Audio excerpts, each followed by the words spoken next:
Hai,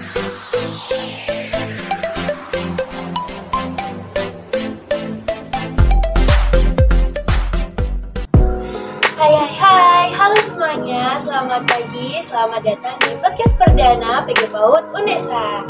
Nah, melalui podcast kali ini kita akan sharing dan membahas hal-hal yang pastinya menarik, terutama untuk para calon guru wajib pantengin ini ya. Nah, sebelum itu ada pepatah bilang, tak kenal maka tak sayang. Maka dari itu, kita perkenalan dulu ya. Perkenalkan, saya di sini sebagai podcaster, yaitu Emanuela Sharon Buana, biasa dipanggil dengan Sharon, tapi ada panggilan khusus dari Bapak Ibu dosen, yaitu Emma. Saya angkatan 2020. Nah, selanjutnya, karena kita akan banyak membahas tentang anak usia dini, sebelum masuk lebih jauh nih, kira-kira ada yang sudah tahu belum ya tentang perkembangan otak manusia itu ternyata berkembang pesat pada saat anak usia 0-6 tahun. Terus, teman-teman juga tahu nggak sih istilah dari golden age, dari perkembangan anak dan tumbuh kembang anak apa aja sih yang harus kita perhatikan pada masa golden age ini? Teman-teman penasaran kan? Yuk kita bahas itu semuanya di podcast hari ini. Nah, pada podcast perdana kali ini, kita akan mengundang salah satu narasumber yang gak kalah spesialnya. Dari episode hari ini, yaitu adalah Ketua Laboratorium PG PAUD UNESA. Dan inilah narasumber kita hari ini. Hai. Dengan Ibu Sri Widayanti, biasanya dipanggil dengan Bunda Wida.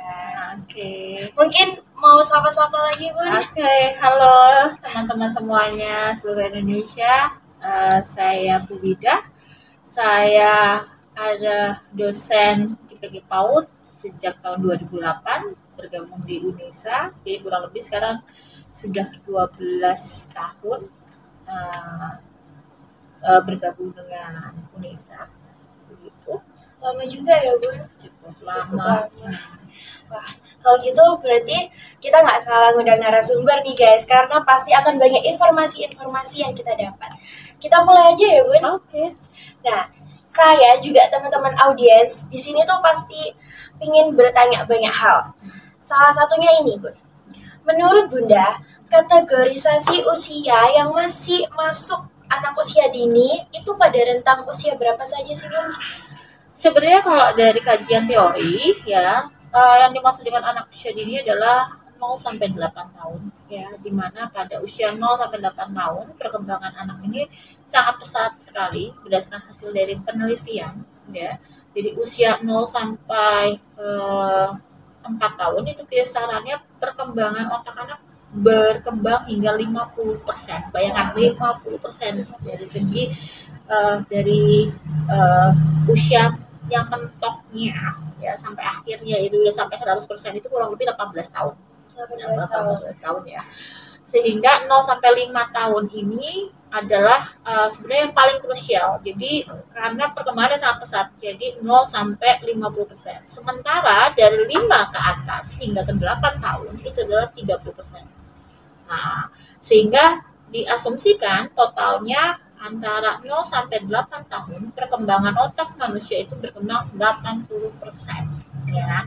Tapi dari 0-80 ini yang tadi saya sampaikan karena 50% ada di 0-5 tahun ini. Nah, ini adalah masa yang sangat penting sekali yang harus dicermati oleh terutama orang tua ya sebagai pendidik awal, di mana mereka merupakan fondasi utama ya setelah lembaga ya, setelah sekolah maupun lingkungan sekitarnya. Jadi perlu kiranya orang tua ya mempelajari, memahami tentang bagaimana memberikan stimulasi seoptimal mungkin pada anaknya pada usia 0-5 tahun ini. Lalu tadi Ibu Wida kan bilang kalau misalnya usia 0-8 tahun itu perkembangan otaknya pesat. Lalu apa sih Bu yang dimaksud sama golden age itu? Ya, golden age tadi berkaitan dengan tadi berdasarkan hasil penelitian bahwa perkembangan anak ini sangat pesat ya, terutama pada usia 0 sampai 5 tahun, ya itu yang dimaksud dengan di mana masa ini anak sedang bereksplorasi dengan lingkungan sekitarnya, di mana mereka mengalami masa peka. Nah, masa peka ini pada setiap anak itu sangat berbeda-beda, ya. Jadi mereka memerlukan stimulasi. Nah, perkembangan anak, setiap anak itu berbeda, ya. Seperti contohnya misalnya pada usia 1 tahun, rata-rata anak pada usia 1 tahun itu ada yang sudah bisa berjalan, ada yang masih berdiri. Nah, ketika anaknya misalnya, mohon maaf, ketika umur 1 tahun ini dia masih istilahnya berdirinya masih kurang, nah sementara yang lain anaknya sudah ada yang bisa berjalan. Nah, ketika dia berdirinya ini masih perlu bantuan dan lain sebagainya. Nah, orang tua yang paham tentang perkembangan itu bagaimana supaya anaknya ini misalnya dilatih terus, ya kan, agar perkembangannya bisa cepat seoptimal mungkin, gitu loh. Sehingga orang tua yang paham tentang perkembangan anak akan mengetahui kira-kira anak saya ini berada istilahnya pada masa perkembangan yang wajar kah, atau mengalami keterlambatan kah, atau memang sudah agak di atas rata-rata dari perkembangan secara umumnya. Nah, bagi orang tua yang sudah paham, yang terus mengamati bahwa anak yang mengalami keterlambatan, nah dengan pemberian stimulasi yang tepat, ya, dan sesuai, itu bisa istilahnya mengejar keterlambatannya dia supaya bisa lebih optimal. Nah, tapi juga kan ketika ternyata sudah diberikan stimulasi nih, ternyata kok nggak ada progres. Nah, ini ada suatu indikasi, berarti ada suatu kecurigaan, ada apa dengan anak saya. Nah, itu bisa ditindaklanjuti kepada orang yang lebih profesional lagi, misalnya dokter anak, kemudian ya kepada ya yang terkait dengan keterlambatannya dia, begitu ya. Sangat membantu sekali ya, udah ada di pertanyaan-pertanyaan sebelum dibacakan sudah ada ya, Bun. Nah, lalu ini, Bun, kalau menurut Bunda, bagaimana sih cara yang tepat untuk kita bisa menstimulasi perkembangan otak anak secara maksimal? Kalau tadi kan dijelaskan untuk perbedaan-perbedaan. Nah, kalau yang kali ini mungkin stimulasi untuk perkembangan otak anak secara optimalnya itu gimana sih? Oke. Perlu kita ketahui bahwa perkembangan aspek anak kan bukan hanya otak saja, tetapi memang yang krusial itu adalah istilahnya ketika otaknya anak ini istilahnya berkembang dengan baik, maka otomatis dia berdampak pada aspek yang lain. Contoh seperti misalnya antara aspek bahasa dengan kognitif itu sangat berkaitan erat sekali. Ketika kita memberikan stimulasi kognitif, otomatis kita juga menstimulasi bahasa anak. Begitu pula ketika kita menstimulasi bahasa anak, maka kita juga menstimulasi otak anak, ya, kognitifnya terutama, ya. Jadi karena struktur otak ini istilahnya kita perlu mempelajari tentang ilmu neuroscience, di mana jadi neuroscience ini tadi ya intinya bahwa dalam dalam otak itu ada otak belahan kiri dan otak belahan kanan, di mana otak sebelah kiri itu terutama menstimulasi berkaitan dengan bahasa, ya, kemudian terkait dengan kecerdasan, ya. Nah, sedangkan otak sebelah kanan itu lebih cenderung pada seni atau kreativitas. Nah, diusahakan ketika pemberian otak ini, stimulasi ini berkembang secara seimbang, balance, maka komposisi stimulasinya akan istilahnya akan lebih optimal dibandingkan hanya pada satu sisi saja, ya.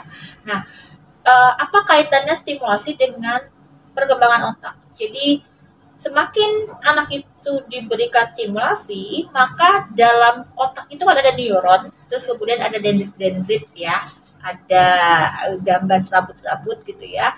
Nah, dendrit ini tujuannya adalah semakin banyak stimulasi, maka dendrit itu makin banyak dimiliki oleh seseorang tersebut. Nah, fungsi dari dendrit ini adalah memberikan kayak fast respon ya. Jadi ketika misalnya Emma ini misalnya saya berbicara ya. Ketika stimulasinya banyak ya, Emma akan cepat memahami apa yang saya tanyakan, kemudian cepat memberikan respon. Nah, inilah semakin banyak dendrit, maka akan semakin responnya Emma semakin cepat. Ya, gampangnya seperti itu, mudahnya seperti itu ya. Begitu.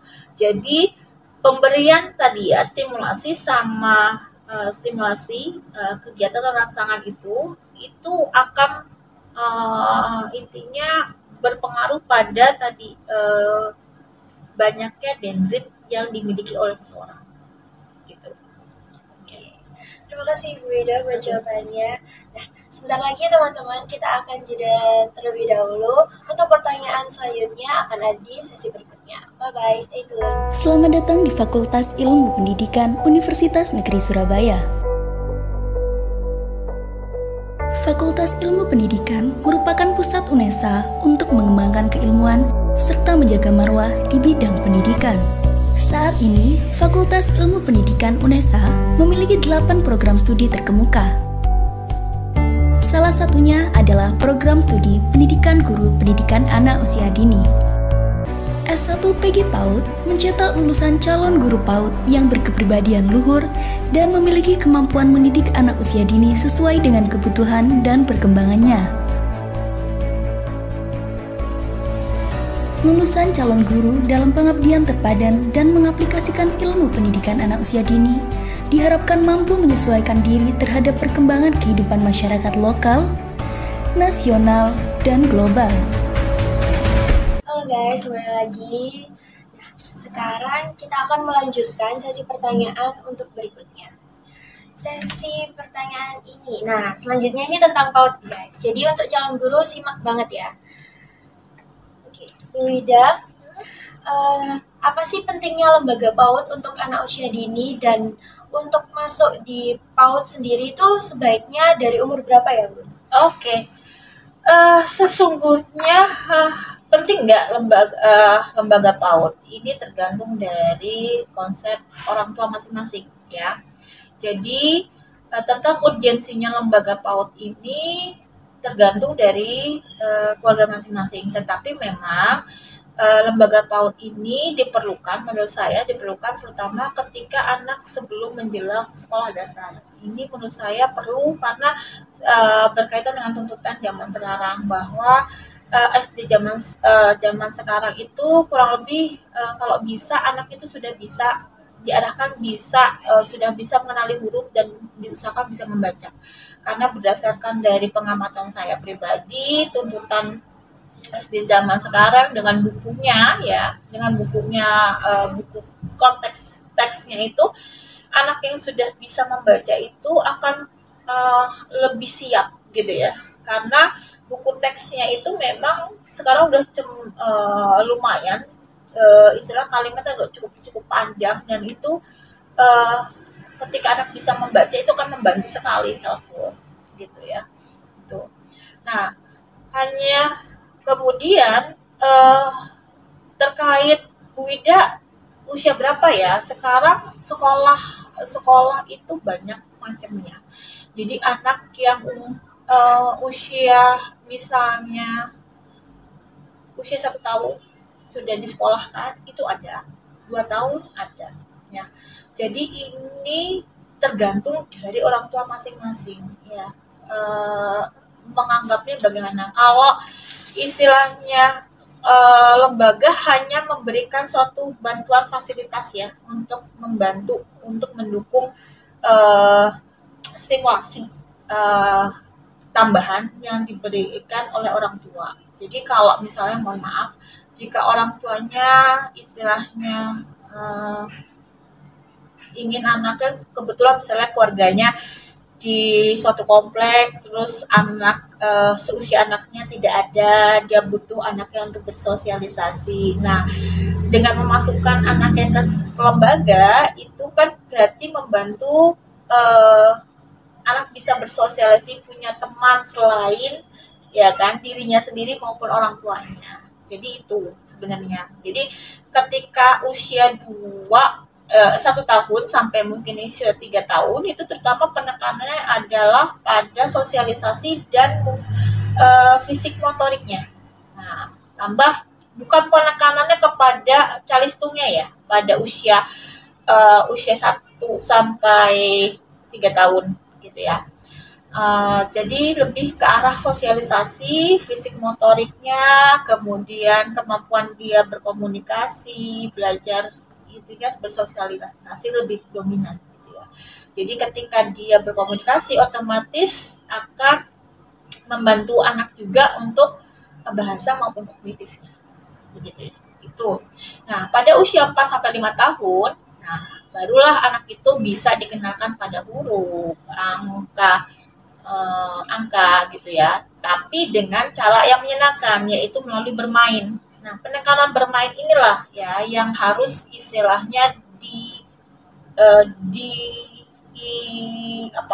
ditekankan dan bagaimana supaya kegiatan bermain ini bervariasi. Nah, ini harus pintar-pintarnya baik guru maupun orang tua dalam ini.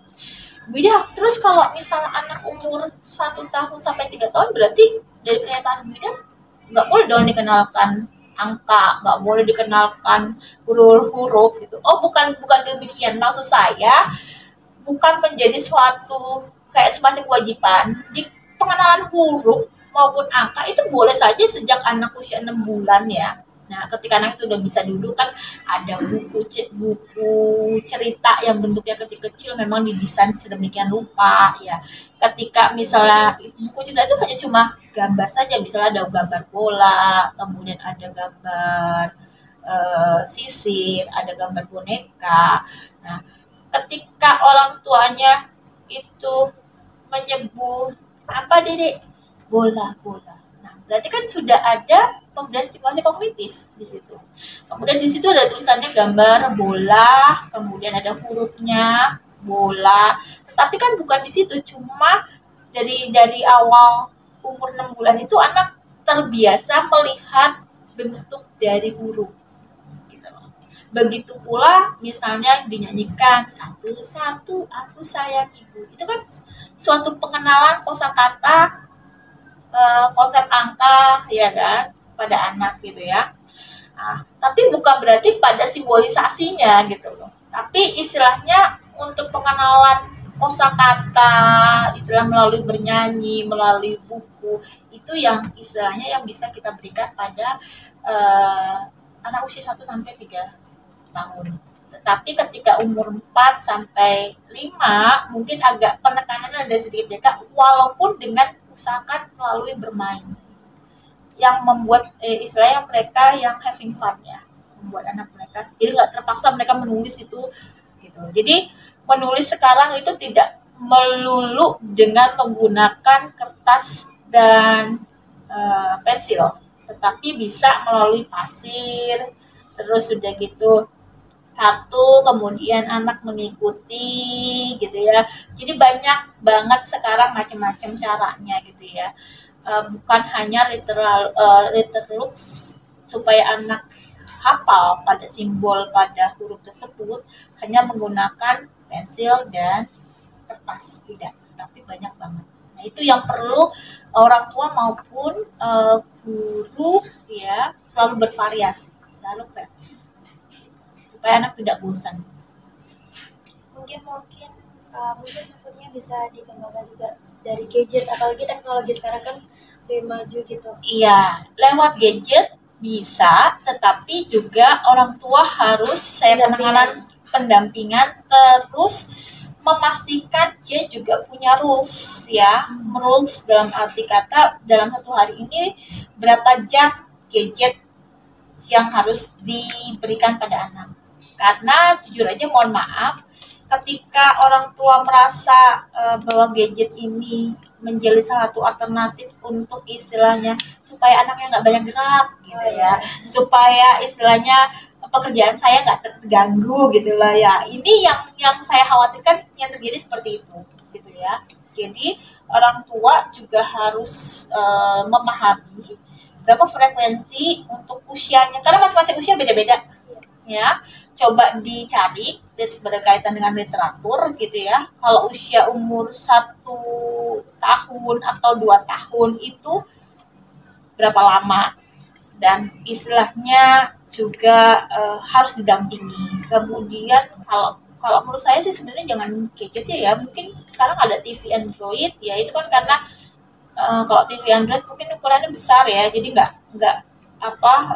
otomatis terlalu kecil ya. Karena kalau misalnya itu HP, kalau handphone itu kan ukurannya dimensinya kecil. Khawatirnya kalau orang tua lupa, anak terlalu dekat ya, akhirnya kan radiasinya dan lain sebagainya. Jadi ini makanya saya tadi sampaikan, orang tua harus pintar ya dalam istilah bagaimana kita gadget ini bukan menjadi musuh, tetapi tetap menjadi berdampingan, tetapi juga tidak menjadi suatu kecanduan, gitu. Kecanduan yang berlebihan pada anak. Jadi orang tua juga harus tahu tadi ya, berapa lama rentannya, kemudian memberikan batas-batasan untuk anaknya usia masing-masing, sehingga tetap terkontrol untuk penggunaan gadgetnya. Baik Bu Wida, terima kasih sekali atas segala penjelasannya dari pertanyaan pertama sampai pertanyaan terakhir. Nah, gimana nih audiens di sana? Sudah jelas belum sama jawaban-jawaban dari Bu Wida? Semoga sudah ya. Dan kali ini kita bakalan tutup dulu sampai di sini. Karena tadi kita juga udah membahas apa aja itu kategori anak usia dini, lalu masa golden age, juga kenapa harus memberi stimulus, dan apa sih pentingnya lembaga PAUD buat anak usia dini. Nah, untuk informasi selanjutnya bakal ada di podcast Berikut selanjutnya. Oke. Sampai ketemu. Sampai ketemu. Terima kasih. Bye-bye.